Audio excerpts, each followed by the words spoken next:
क्या मैं मारुति को नीचे क्यों नहीं ला पा रहा हूँ? देखिए, सब युवराज को देखकर कितने प्रसन्न हो रहे हैं।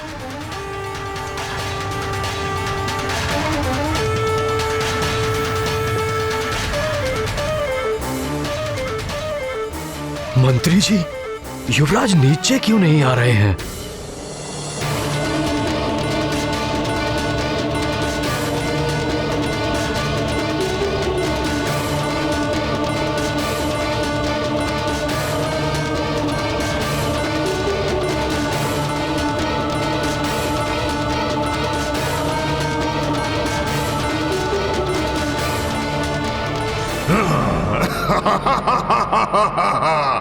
परछाई अब मेरी पकड़ में है।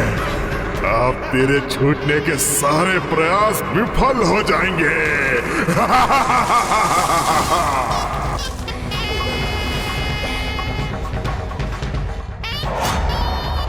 ये परछाई तो मैंने जकड़ रखी है, पर कहां गया वो जंतु? मेरी दृष्टि से दूर कहां छिपा है?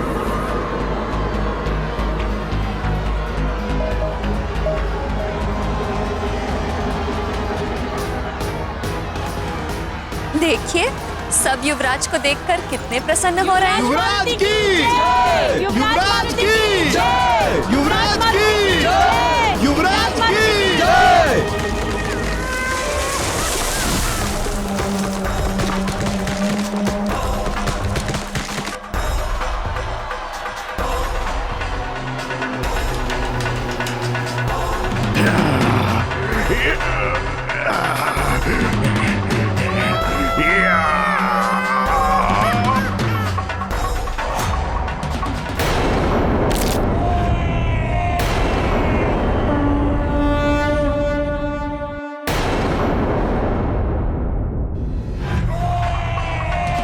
मुझसे चल, तुझे मैं अपना ग्रास अवश्य बनाऊंगा।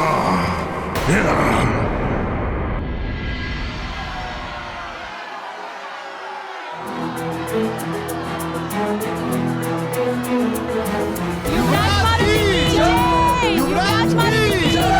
युवराज की जय! युवराज की जय!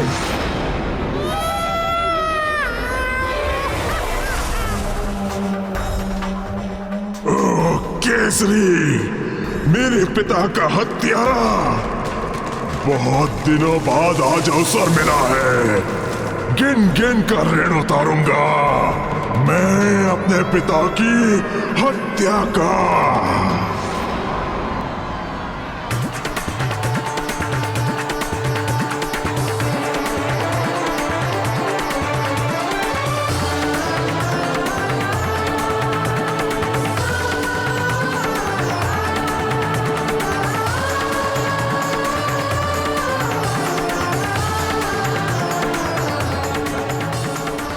अच्छा, तो मेरे हाथ से निकला जंतु केसरी और अंजना का पुत्र है।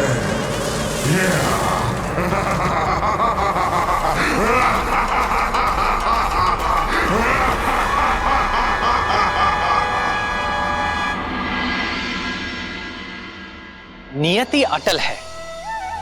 सारी असुरी शक्तियां चाहे जितना भी बल लगा लें, किंतु अवतारी शक्ति का बाल तक बांका नहीं कर सकती।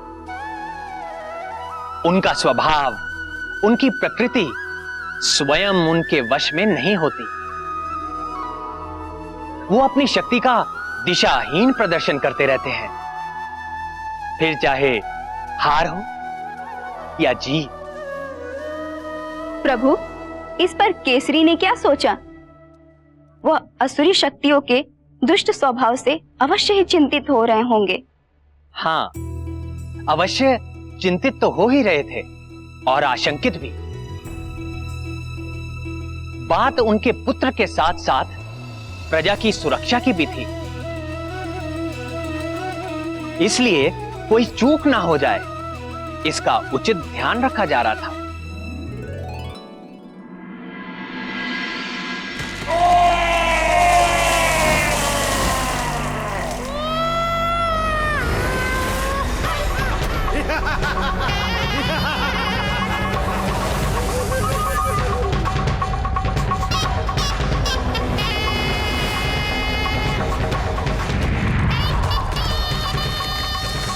हिंसक वन्य जीवों की चित्कार से शंभ साधन वन और भी अधिक भयानक लगने लगा है। चित्कार से ऐसा प्रतीत हो रहा है जैसे कोई संग्राम के लिए ललकार रहा हो।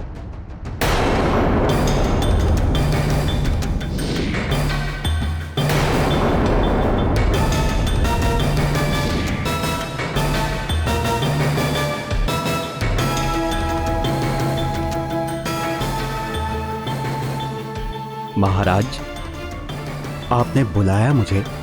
आज प्रातःकाल जो घटना घटी है उसे लेकर मैं बहुत चिंता में हूं मंत्री जी। जब प्रजा को हम मारुति के दर्शन करा रहे थे तब मारुति कुछ क्षण के लिए हवा में अटक से गए थे।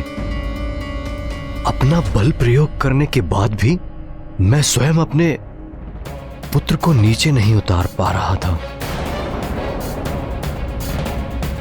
क्या ये उसी आसुरी शक्ति का प्रभाव तो नहीं? निश्चित ही इस घटना के पीछे वृक्षासुर की आसुरी शक्तियों का प्रभाव होगा महाराज। छल और बल का बड़ा ही महारथी है वो दुष्ट।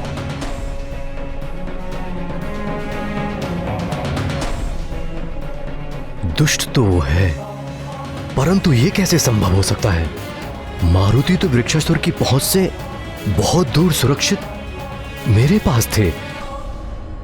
आसुरी शक्तियों का छल और चालाकी का क्या भरोसा महाराज।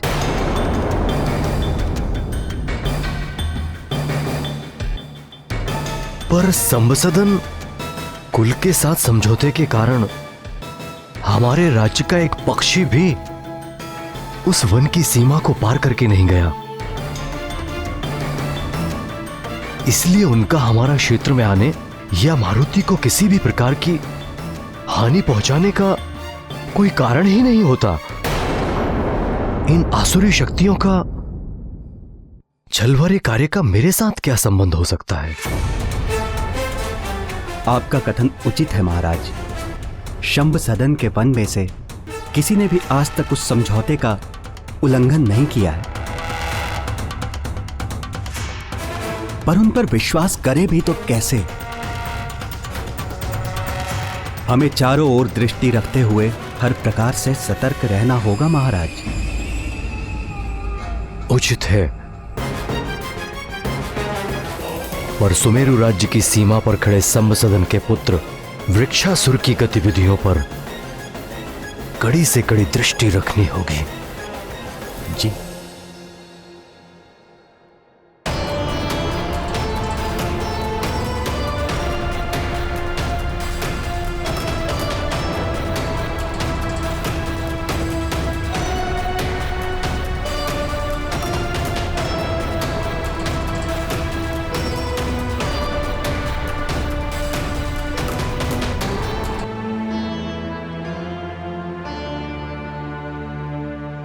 सुमेरु राज की सीमाओं पर वृक्षासुर की गतिविधियां? किंतु महाराज, हमारी कुलदेवी का मंदिर तो सुमेरु और शंभासदन वन की सीमा पर ही स्थित है ना?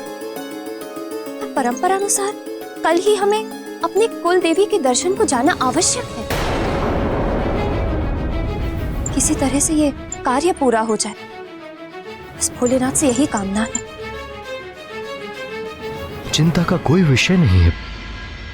वृक्षासुर ने आज तक सुमेरु राज्य की सीमा में किसी भी प्रकार की सीमा लांघने का प्रयास नहीं किया है।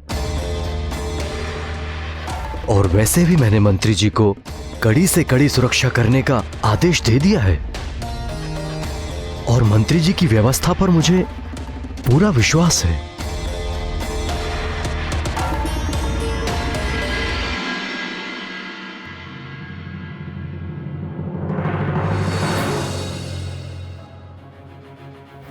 निश्चित ही कल मारुति की सुरक्षा की विशेष व्यवस्था करनी होगी। सुरक्षा में किसी भी प्रकार की असावधानी ठीक नहीं।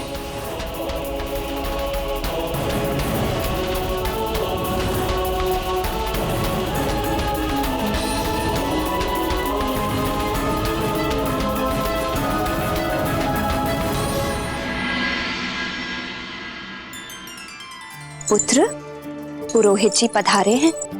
कुलदेवी ललिता अम्बा के मंदिर जाने से पूर्व हमें यही भवन में कुछ विशेष विधि विधान से पूजा करनी है। माँ, विशेष पूजा? मुझे भी ये विधान और पूजा करनी है। हाँ पुत्र।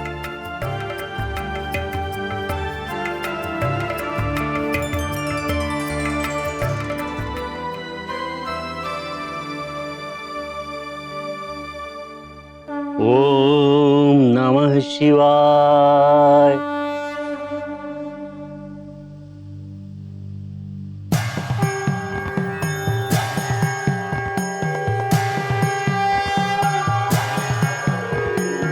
ओम सद्यो जातं प्रपद्यामि सद्यो जाताय वै नमो नमः। भवे भवे नाति भवे भवस्व मां भवोद्भवाय नमः। माँ, ये पुरोहित जी क्या कर रहे हैं? घोर घोर तरेभ्यः सर्वेभ्यः। महादेव पृथ्वी, अग्नि, जल, आकाश और वायु के सार तत्व को धारण करते हैं। भस्म के माध्यम से वे सारे जगत का ग्रहण करते हैं। पुरुषाय विद्महे महादेवाय धीमहि। महादेव शिव को भस्म का श्रृंगार सर्वप्रिय है पुत्र। उनके श्रृंगार के लिए पुरोहित जी ने बेल, शमी, पीपल, बड़ और अमलतास के पेड़ के काष्ठ को शिव मंत्र का उच्चारण करते हुए जलाकर भस्म को तैयार किया है। वही भस्म शिवलिंग के पास पड़े कलश में रखा है। महाकाय महाकाल जगतपते महाकाल। और अब पुरोहित जी उस भस्म को पीले वस्त्र में बांधकर एक पोटली बना रहे हैं। महाकाल महादेव महाकाल महाप्रभो महाकाल महारुद्राय महाकाल नमोस्तुते। महाकाल महाज्ञान महाकाल तमोपहन।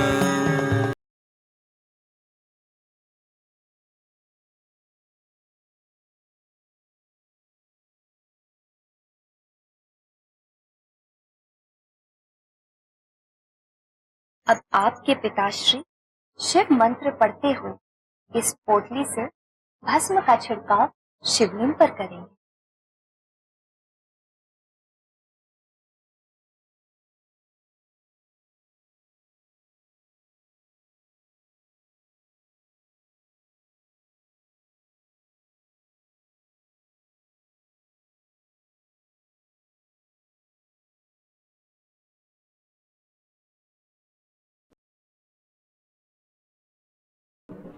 अब जब इस पोटली का भस्म पोटली के महीन छिद्रों से छनकर ये भस्म जो महादेव को अर्पित किया है शिवलिंग को ढक लेगा, तब यही भस्म विभूति बन जाएगा।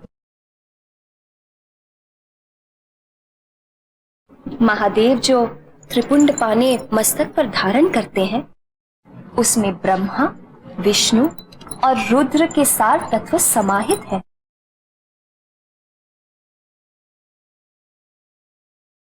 इस विभूति को अपने मस्तक पर धारण करने से शरीर, मन और विचारों की शुद्धि हो जाती है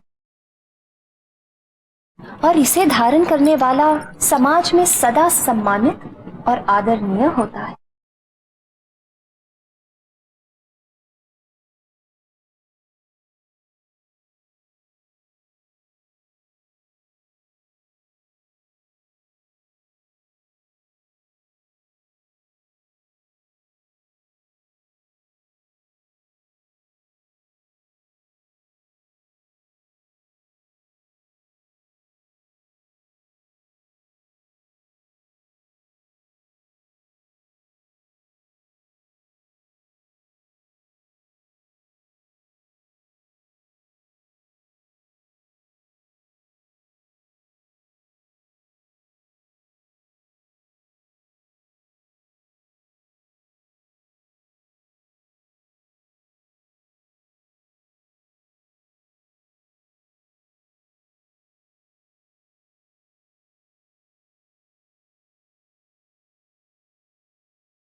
पुत्र मारुति, ये क्या किया? हो गई शुद्धि।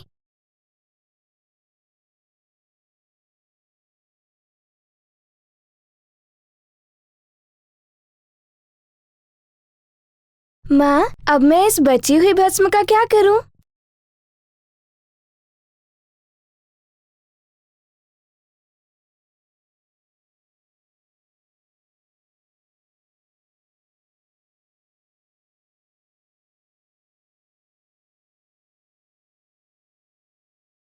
युवराज, ये मुझे दे दीजिए।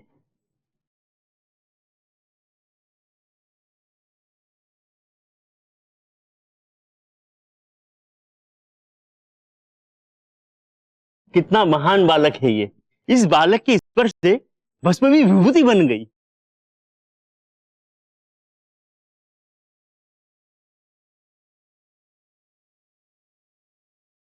देख रहे हैं आप आपके पुत्र की नवीन लीला।